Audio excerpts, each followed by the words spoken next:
There has been lots of talk lately about what will happen to Canadian production, our goods and services, what we produce, what we can make, and how much we depend on our American neighbors to the south. The same goes for the tech sector. Many people are trying to buy Canadian. We're seeing it at the grocery stores, but is it even possible to do it when it comes to technology? Enter our tech expert, Chris Abel, who's joining us now with more. Good morning, Chris. Thanks for taking the time. Oh, thank you. It's a fun topic. It's fun. It's interesting. It's a bit scary at times when we're kind of realizing how dependent we are. I guess the first question is how dependent are we on our American counterparts when it comes to tech? Well, the truth is that, when it comes to Canadian technology, most of the technology we produce tends to be software or it tends to be hardware components for industrial uses. So things like the automotive industry or the medical industry. When it comes to the experience of going to a store, which is what a lot of the tariffs and the boycott experience for consumers is, if you're going into a store looking for a Canadian gadget, it's hard. There are very few companies that have found any kind of success. It's really a rare thing to do.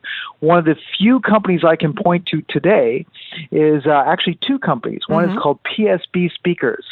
And they make luxury high-end speakers. They've got wood veneer, but also some really cool technology in terms of they have a titanium dome tweeter with ferrofluid dampening and a neodymium magnet, really high-end audio stuff. Now, PSP is one of the few successes. They've been around for 50 years. They're celebrating their 50th year this year. And in order to survive, they've managed to partner with a younger Canadian company, also based in Toronto, called Blue Sound. And they make software.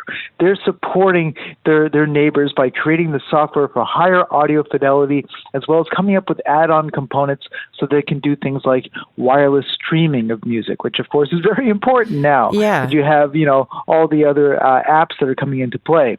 That's one of the few examples I can point to where I can say, here we have two Canadian companies that are managing to survive when so many don't. Chris, the things you used to describe the PSBS speakers, I didn't know what you were saying, but it sounded very, very, very important, and I'm impressed. So there you go. You also say that U.S. companies buy up Canadian tech companies. That's a pattern. That's always been. Yeah, so one of the great examples here in Canada, we used to have a fantastic company called Voodoo PC.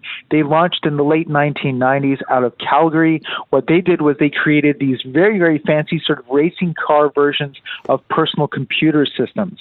Not only were they ahead of everybody else with having these really cool cooling systems so that your computer could run really, really fast and you could do really high-end video games, but they had such an amazing style.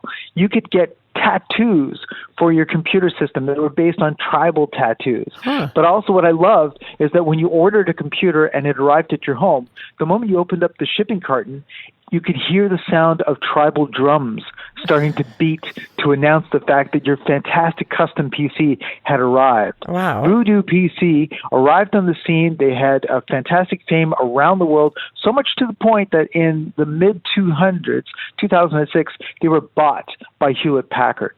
Hewlett-Packard moved the company down to the U.S., made it part of their operations, and in the following years, they sort of dismantled the company, took the best parts of the ideas, and created their own brand called Omen PC, which is still around, but it just destroyed all the Canadian aspects of that company, which is quite sad. Rahul sued the founder, had to leave, and he's now starting to hit up his own other businesses. But that often happens. The few companies that we have that start making Canadian gadgets, they get bought up by larger corporations from other companies, and then soon they disappear. And often the Canadian aspects is what is lost.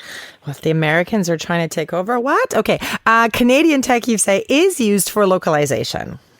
So often when big corporations do come into Canada, what they do is tap Canadian tech companies to help make their products, the opposite of what I just spoke about, make their products seem more Canadian for the local market. And a good example of that is L'Oreal.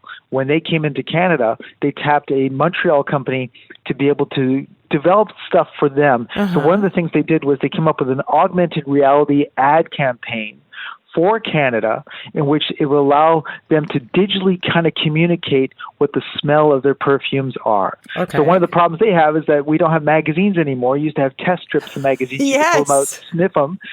They can't do that anymore, so they had to find a digital version of that. So this company in Montreal did this for Armani Code, was the name of the perfume. And the idea was you have a barcode on an ad on a bus shelter. You point the camera on your phone at it, and it would activate these animations. It would appear augmented reality in your world, and it would have all the ingredients of what that smell was. So you'd have suddenly little slices of lime floating about you. Wow. Or you have little mint leaves or spices around you, all to try to communicate this is what that smell is going to smell like. Go to the store and try it out. Okay, that's pretty cool. I still miss the little magazine, little fold-out thing that we all used to do. I do too, yeah. But you say finally that, Chris, that Canadian companies have more success in tech toys. Explain. Okay, so when it comes to gadgets, when companies are successful, it's often when you make gadget toys. Now, a lot of people tend to dismiss these things as not actually being gadgets, but often the toy market is right there testing out new technology before the adult market does. You know, when you're looking for things like barcodes, RFID sensors, those were available in toys first before they became available in adult markets. Wow. So this year, the Canadian Toy Foundation, one of the toys that's being nominated for Tech Toy of the Year, is called Blitzy. This is a little collectible toy that comes from Spin Master Toys in Toronto. And if you think of a ring box, when you buy a ring box, you open up that box. Instead of a ring, there's this little floating animation like a hologram. They've come up with a little flexible screen that is invisible at first. So you see this little animation of a digital pet. When you poke your finger into the box, you're actually touching that flexible screen, and it allows you to interact and touch and tickle the little creature. They also have a little touch strip there that you can swipe like a swipe screen. And this allows you to feed the little pet. You swipe to clean up its poop. They've got sensors that can detect when you're moving the box, so you can rock it to sleep to put it back. There are collectible ones. There are licenses now, so you can have Disney creatures. You can do this with Mickey Mouse. You can do this with Lilo and Stitch. This has become a very, very popular product that's around the world. And although, yes, it is a toy, again, I use terms like touchscreen. I use terms like, swiping, projection. That, to me, is a gadget. And so that is one example of where this is a company that's not going to be absorbed by a larger corporation. It's going to remain Canadian, and it's going to be successful. Chris Abel, thank you for giving us a glimmer of hope that we're not entirely dependent on our American neighbors. Remind people, Chris, where they can find you.